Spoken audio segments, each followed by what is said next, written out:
Objection! Your Honor, I object! And this is the end of this colloquy.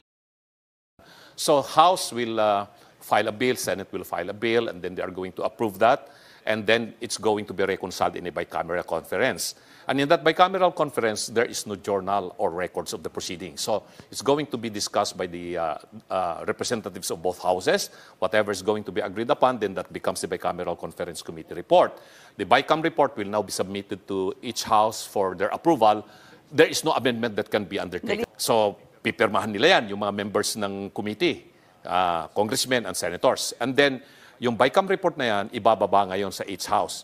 I-approve ng House of Representatives yan, i-approve din ng Senate. Then that becomes the enrolled bill. Ayos and wala ng amendment yan. Hindi na pwedeng mag-amend because yan, favor ka ba dito sa BICAM report? Yes. Nay, ganun, bibilangin na yan. Once it is approved, then it becomes the enrolled bill. The enrolled bill, ay yun ang papadala sa Malacanang for the President to sign. Ngayon, ang issue is, if there is conflict between the enrolled bill at saka yung General Appropriation Act, which will prevail? Kung magkaiba yung version ng enrolled bill at saka yung General Appropriation Act na pinirmahan ng Presidente, ang sabi ng Supreme Court in so many cases, it is the enrolled bill ang mag-prevail. So there is a principle in constitutional law na tinatawag natin enrolled bill theory.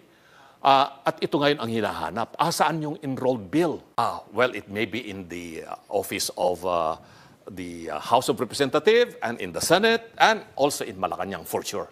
Meron silang kopya ng enrolled bill na yan.